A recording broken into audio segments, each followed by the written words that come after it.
여행 가방에 갇혀 의식을 잃고 안타깝게 생을 마감한 9살 아이. 때린 거 맞습니까? 혐의 인정하세요?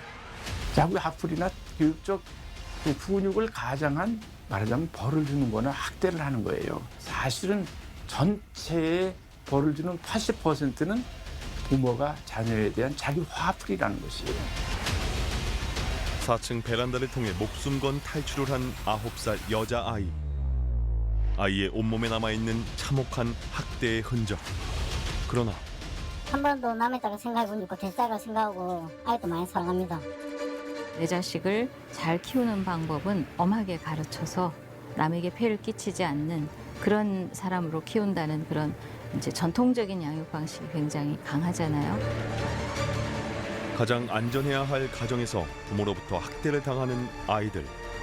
매년 반복되는 아동 학대를 막을 방법은 없는 걸까요? 지난 6월 천안의 한 공동주택에서 심정지 상태의 9살 남자아이가 신고됐습니다. 심정지 상태에서 이동을 했거든요. 1시간 정도 CPR을 했고요. 그 뒤로는 병원을 인계해가지고 급히 병원으로 옮겨 치료를 했지만 아이는 의식을 회복하지 못하고 이틀 뒤 사망했는데요. 아이의 죽음 뒤에는 거짓말을 했다는 이유로 아이를 여행 가방에 가뒀던 계모가 있었습니다. 아이를 가방에 넣어주신 거 맞습니까? 왜 넣어두셨습니까? 때린 거 맞습니까? 우리나라의 아동 학대의 사례는 매년 증가하는 추세인데요. 지난해 학대 끝에 숨진 아동도 40명이 넘습니다. OECD 국가들의 평균이 9에서 12명 정도입니다. 우리나라는 2.9명입니다. 그러면 이제 발견율이 굉장히 낮은 거죠. 그럼 발견율이 낮다고 해서 아동학대가 그럼 우리는 미국이나 호주보다 적을 것이냐, 발생하는 아동학대를 제대로 잘 발견하고 있는지는 좀 더 생각해 봐야 할 문제입니다. 미국, 영국, 카나다, 호주 같은 14개국에는 아동학대를 발견한 사람은 법적으로 그 신고하게 돼 있고 누구든지 만약 신고하지 않으면 법적 제재를 즉각적으로 받게 돼 있어요. 우리나라 법은 어떻게 돼 있는가 하면 누구나 아동학대를 신고할 수 있다 이렇게 돼 있습니다. 신고할 수 있다고 하는 것은 임의적인 거기 때문에 하지 않았다고 해서 법적으로 제재를 가할 수가 없어요. 아동학대 유형은 정서적 학대에 이어서 신체적 학대가 많은데요. 최근에는 중복학대가 많이 발생하고 있습니다. 대부분의 학대들이 특별히 특정 유형이 높다라고 하기보다는 중복적으로 나타나요. 신체적 학대를 하면서 폭언을 하는 경우는 신체적 학대와 정서적 학대가 같이 동시에 나타나고 아이에게 관심을 갖지 않고 내버려두는 부모 같은 경우 가끔 가서 아이를 때리기도 하고 이런 식이기 때문에 가장 많은 유형은 중복 학대입니다. 지난 5월에는 9살 여자아이가 목숨을 걸고 4층 베란다를 넘어 옥상 난간 외벽을 통해서 집을 탈출했습니다.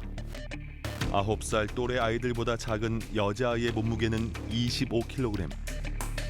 자기 손을 보여주더라고요. 자기 양쪽 손을 보여주면서 자기 아빠가 뭐 짖었다고 그랬어요. 근데 양쪽 손이 퉁퉁 부어가지고. 무작정 길을 따라 걷던 아이는 한 시민에 의해 발견됐는데요. 눈에는 시퍼런 멍이 들었고 양손은 지문이 없어질 정도로 화상을 입은 상태였습니다. 좀 수사 기조로 이제 수사를 할 거고, 애가 뭐 좀 학대가 좀 심하고 해서 이제 중상해 정도로 우리가 좀 강하게 수사를 할 건데, 문제는 이제 아버지는 1차에서 일부 자기가 인정하고. 일부 혐의만 인정할 뿐 심각한 학대에 대해선 인정하지 않는 계부. 딸에게 미안하지 않으십니까? 정말 미안합니다. 아이가 그 욕조물에 담겼다는데 심한 학대는 인정 안 하시나요? 욕실 담은 거는 그런 적은 없습니다, 진짜. 아이를 괴롭힌 이유가 뭡니까? 한 번도 남의 딸을 생각해 본 적 없고 대자로 생각하고 아이도 많이 사랑합니다. 친모랑 같이 학대를 하셨나요? 저도 미안할 뿐입니다. 애한테 밥은 왜 안 주셨나요? 밥까지 주지 않았다던데. 이 모든 게 제가 가정을 제대로 돌보지 못한 제 잘못입니다. 죄송합니다. 피해 아동은 임시보호명령이 내려져 현재 아동복지시설에서 지내고 있습니다. 일단 심리적인 상태가 어떻는지 저희가 이제 심리 검사를 먼저 적용을 할 거예요, 아이한테. 그래서 어느 정도 안정이 되고 나면 심리 검사 토대로 아이에게 지금까지 받아왔던 그런 불안감이라든지 많은 상처를 좀 치유할 수 있는 심리 치료를 아이에게 접목할 그럴 계획입니다. 아동복지법은 여러 차례에 걸쳐 개정되면서 가해자들의 처벌을 강화했습니다. 그러나 일각에선 가해자들의 처벌이 여전히 미약하다고 주장하는데요. 지난해 전국 법원에 접수된 아동학대 사건은 267건. 이 가운데 징역형이 선고된 사건은 전체 12%에 불과합니다. 아동학대 가해자 10명 가운데 1명만 실형을 선고받는 셈인데요. 실질적으로 이 상황까지 다 처벌을 하기에는 조금 어려운 경우들이 많습니다. 왜냐하면 결과적으로는 아이가 이제 가해자가 부모인 경우에는 부모가 전과자가 되는 상황인 거잖아요. 그 전과가 길어질 경우에 결국 가정이 완전하게 파탄이 되어버리는 상황이 될 수 있기 때문에 판사님들께서 이런저런 사정을 감안을 하셔가지고 조금 그런 부분들 경위를 따지셔서 선처를 해주시는 것들이 존재를 한다라고 생각을 합니다. 제가 어느 경우에는 판결문을 봤더니 아이가 다치거나 뭐 사망하거나 이렇게 해서 부모로서 이미 충분히 벌을 받은 거나 마찬가지이기 때문에 뭐 이런 판결문도 본 적이 있습니다. 그래서 아마 그 아이와 관련된 부분에 있어서는 부모의 권리를 아동의 권리보다 더 크게 생각하는 그런 경향이 우리 사회에 많이 있지 않나 이런 생각을 하게 되고요. 지금과 같은 이런 사건들이 자꾸 발생하게 되는 것이 너무 가벼운 형량이거나 뭐 이런 부분과도 무관하다고 할 수는 없어서 그런 부분에 대해서는 좀 엄중하게 처벌할 필요도 있다고 생각이 됩니다. 아이들은 누구에게도 도움을 청하지 못한 채 끔찍한 학대로 고통을 받고 있습니다. 우리나라 전체 아동학대 발생의 80%가 이제 가정 내에서 일어나요. 그리고 이제 가해자의 77%가 부모거든요. 서구와 달리 가정의 일을 밖으로 드러내지 않습니다. 그래서 이제 아동학대라고 하는 것이 가정폭력이라고 하는 것이 가정 내에서 은폐되어 있거든요. 아동권리보장원에 따르면 아동 재학대의 가해자 95%가 부모이고 아동학대 발생 장소 역시 80%가 집인 것으로 나타났습니다. 그러나 재학대 피해 아동의 82%는 원가정 보호가 지속되고 있었고 분리 조치는 겨우 13%뿐입니다. 아동학대가 의심되는 상황에서 왜 즉시 분리 조치가 어려운 걸까요? 한 번 신고돼서 분리되는 경우가 거의 없어요. 분리할 수가 없어요. 구조상. 경찰이나 아동보호 전문기관이 우선 증거를 넘어갈 수 없기 때문에 그래서 일선 현장에선 아동학대 신고가 들어와도 원가정 보호 제도로 인해 아이와 부모를 즉시 분리할 수 없다고 주장합니다. 아동복지법이 가정으로 신속한 복귀를 우선시하기 때문인데요. 전문가들은 피해 아동을 보호하지 못할 수도 있고 제도 해석에 오해가 있다고 말합니다. 아동학대가 발생했을 때 무조건 아이를 결국은 원가정으로 돌려보내라 이런 거는 아니고요. 되도록이면 아이가 돌아가서 살 수 있을 만큼 가정을 제대로 만들라는 얘기죠. 이제 분리가 필요할 경우에도 원가정 보호를 고집하라 이런 식으로 실무적으로 운영이 돼서 오해가 발생을 한다면 그 부분에 대해서는 이제 뭐 추가적인 조항을 둔다든가 아니면 내부적인 매뉴얼을 둔다든가 이런 식으로 해서 무조건 원가정에 둔다는 뜻이 아니고 원가정이 아이를 잘 볼 수 있는 환경을 만들어주면서 상황을 만들어주면서 아이를 원가정으로 보내서 엄마 아빠와 함께 살게 한다는 그런 취지이기 때문에 이번에 이제 분리가 좀 어려웠던 상황들을 더 분리를 쉽게 할 수 있도록 개정한다는 뜻이지 원가정 보호 자체를 부정하는 것은 아니라고 봅니다. 최근 아동학대 사건이 잇따르자 정부는 아동 인권 보호를 위해 자녀 체벌을 법으로 금지하는 방안을 추진하고 있습니다. 또한 징계권이 담겨있는 조항을 일부 개정할 계획이라고 밝혔는데요. 일부 학부모들 사이에선 자녀 교육권을 침해한다며 반대의 목소리도 높습니다. 징계권 내용 중에서 뭔가 물리적인 폭력이라든가 이런 것들도 정당화하지 않느냐라는 오해들이 있었어요. 그래서 실제로 이제 민법에서도 친권자의 권리로 인정하고 있는 징계를 내가 행하는데 이게 무슨 아동학대냐 이렇게 생각하시는 분들도 있었고요. 사실상 민법상의 징계권 폐지 자체는 아동에 대한, 그러니까 친권자의 자녀에 대한 이런 일체의 체벌 그리고 그런 신체적인 폭력에 대해서 해서는 안 된다는 선언적인 의미가 있다라고 생각을 합니다. 유엔 아동권리 협약을 만들었어요. 그 협약 내용이 위배된다고 할 때는 그 나라의 법을 바꿔야 돼요. 그 구속력이 있는 건데 거기서 뭐라 그러는가 하면 아동의 입장에서 모든 결정은 아동의 입장에서 내가 정말 아버지 어머니의 사랑을 느끼고 깨달음을 갖는 그런 방식의 훈육이어야지 그 이외에는 전부 다는 자꾸 학풀이나 교육적 그 훈육을 가장한 말하자면 벌을 주는 거나 학대를 하는 거예요. 그러나 한 설문조사에 따르면 우리나라 국민 10명 가운데 7명 이상이 체벌이 필요하다고 생각했습니다. 체벌이 훈육이다 이렇게 생각하시는 것은 사실상 좀 문제가 있는 생각인데 이 생각들이 이제 시대가 변함에 따라서 변해야 하는데 이것이 변하는 과정이 어떤 매체가 있어야 변할 수 있는데요. 예를 들어 부모 교육을 받는다든지 뭐 이런 기회들이 좀 부족했기 때문에 내가 자라왔던 방식으로 우리 아이를 키우게 되니까 세상은 변하고 양육 기준도 변하는데 부모들의 그 양육 행동은 크게 변하지 않는 것이 아닌가. 사람이 사람을 때리면 안 된다는 건 당연한 가치입니다. 그런데 잘못된 행동을 고치기 위해선 아이를 때려도 된다는 건 어른들의 모순이 아닐까요? 부모님들이 대부분은 아이를 가르치기 위해서 혼내는 거는 괜찮다라고 생각하는 경우가 굉장히 많아요. 근데 아이를 가르치기 위해서 이 아이의 잘못을 바로 잡아주기 위해서 이 아이를 혼내서라도 가르쳐야 된다. 굉장히 좋은 말처럼 들려요. 물론 그 원칙적으로 그것을 동의 안 하진 않지만 실제적으로는 부모가 아이들을 가르친다라고 할 때 알게 모르게 아이들의 정서를 이제 그 억압하는 그런 행동들이 많이 나타난다는 거죠. 국내에선 논란이 뜨겁지만 부모의 아동 체벌을 금지하는 국가는 전 세계적으로 매년 늘어나고 있습니다. 세계에서 가장 먼저 아동 체벌 금지를 법제화한 스웨덴에선 과거에 비해 학대 신고 건수가 크게 줄었다는데요. 북유럽 국가거든요. 스웨덴, 노르웨이, 뭐 덴마크 이런 나라는 일체 체벌을 가정이나 학교에서 그 금지하도록 법으로 되어 있어요. 그리고 현재 전 세계 52개국이 영국을 비롯해서 체벌을 금지하게 돼 있거든요. 그러니까 체벌의 효과가 있건 없건 간에 다른 나라도 다 그렇게 금지하는 것을 보면 그 효과가 있기 때문에 하는 거 아니에요? 때리는 거 외에 아이에게 고통을 주는 거 외에 다른 방법이 있다라는 걸 좀 적극적으로 연구도 하고 알려도 두고 교육도 하고 이런 것들이 이루어졌으면 국민들 반감이 좀 덜했을 거예요. 맞아, 때리지 않고 아이한테 이렇게 얘기할 수도 있지, 또 이런 방법을 쓸 수도 있지. 근데 이게 너무 단편화되고 단순화된 논리로 갔던 거예요. 징계권 폐지, 때려서는 안 된다. 그럼 우리는 뭐해? 그건 모르겠고 안 된다. 이제는 그 논의를 할 때가 된 거죠. 고립된 가정에서 학대받는 아이들. 전문가들은 아이들을 이 상황에서 벗어나게 하려면 학대를 조기에 발견하는 것이 중요하다고 말합니다. 연간 들어오는 신고 건수 중에서 사실 한 60-70%가 일반 국민이 신고를 해주시는 겁니다.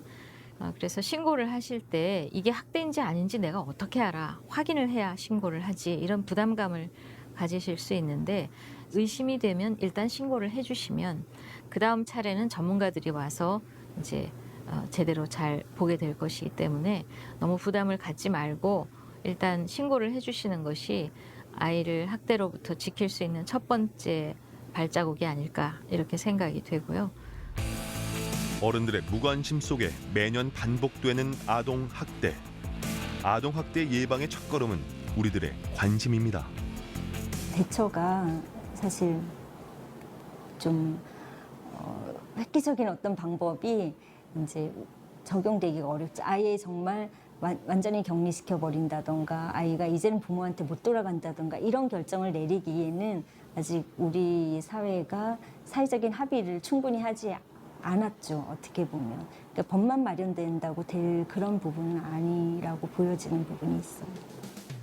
들어주는 것까지만 해도 좋은 엄마야. 그레이트한 엄마가 되면 그 다음에. 전문가들은 아동학대 가해자들의 처벌도 중요하지만 그보다 더 중요한 것이 있다고 하는데요. 다시 한번 피해 아동은 물론 가해자도 원 가정으로 돌아갈 수 있도록 지속적인 교육이 뒷받침돼야 한다고 말합니다. 가족 생활이라는 걸 어떻게 해야 하나? 그리고 자녀를 기른다는 것은 어떤 일들을 해야 하는 것인가? 어떤 시각으로 어떻게 자녀를 훈육해야 하는 것인가? 부모가 조금 더 좋은 양육 방법, 좀 더 나은 양육 방법을 통해서 아이들을 가정 내에서 더 잘 품게 하는 것도 굉장히 중요한 그 부분이거든요. 우리 사회가 가해자들을 방치하고 아동폭력을 남의 집 일로 관망한다면 우리는 앞으로도 학대 피해 아동을 만나게 될 겁니다. 가장 문제가 되는 건요, 이 부모들이 미숙해요. 아동 양육에 대한 기술과 방법과 태도가 전혀 준비되지 않았어요. 그래서 자기들이 한다고 하는 것이 우리들이 보면 거기다 아동 학대인 경우가 굉장히 많습니다. 아이들은 하나의 인격체이지 부모의 소유물이 아닙니다. 이젠 내 아이니까 마음대로 해도 된다는 어른들의 잘못된 가치관부터 바로 잡아야 하지 않을까요? 이 아동 학대는 치료보다는 예방이 더 중요하기 때문에 무슨 예방을 해야 되는데 제일 중요한 것은 부모 교육입니다. 또 어떻게 하면 아이를 정말 그 손을 대지 않고 잘 기를 수 있는가. 이 아동 학대 가해자를 원인을 분석해 보면요, 85%가 어린 시절에 부모나 어른들부터 학대나 체벌을 폭력을 받은 어린이가 성장하면 거의 가정폭력의 가해자 혹은 아동학대의 가해자가 된다고 합니다. 이건 우리나라나 외국에서 다 균등하게 보고된 그 연구 자료거든요. 그러니까 어릴 때서부터 학대를 받지 않도록 하는 것이 가장 중요한 거 아니에요. 학대를 받으며 자란 잘못된 방식으로 자녀를 양육한다면 학대는 대물림 될 수 있습니다. 그래서 전문가들은 아동학대를 예방하기 위해선 부모들의 보육 지원 체계도 강화해야 한다고 지적합니다. 양육 스트레스 정도에서 벗어나서 양육 번아웃 상태로도 될 수 있어요. 이러한 그 위험군들을 미리 파악을 해서 그들에게 뭔가 도움을 줄 수 있고 또 그들을 학대까지 일어나지 않도록 하는 그런 제도, 그리고 여기에 예산을 할애하는. 부모도 마찬가지로 이제 갓 태어난 아이들을 그 아이와 친해지고 너와 내가 통하는 방법을 찾아내고 이런 것들을 같이 해 나가야 되는데, 처음부터 부모가 되면 그것을 잘할 수 있다라는 것은 그런 기대는 사실 내려놔야 된다고 생각을 해요. 그래서 무무가 먼저 던졌어. 그렇다고 똑같이 던지면 어떡해? 손 올려.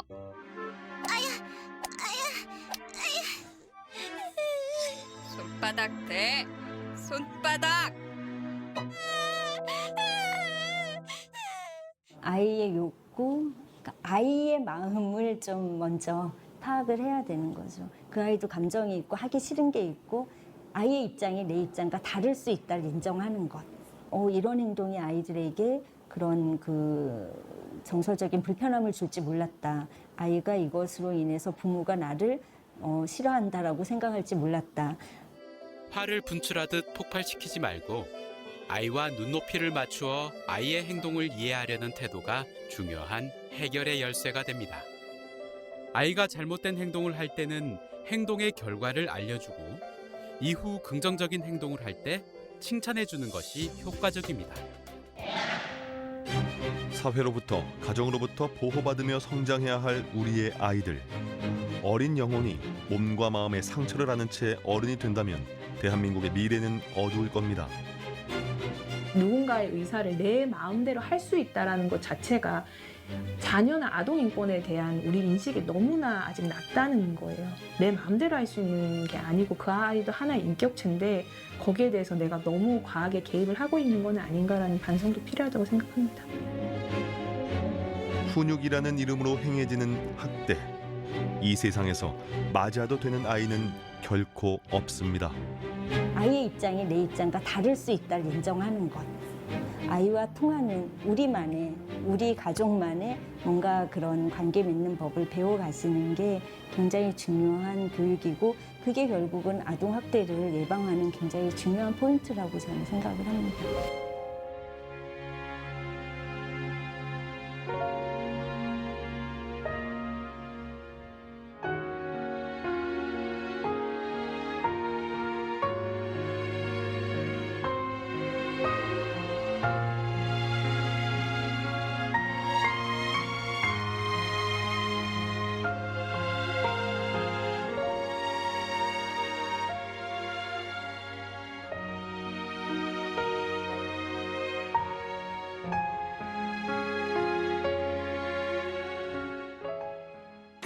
갭 투자를 차단하고 실수요자를 보호하겠습니다.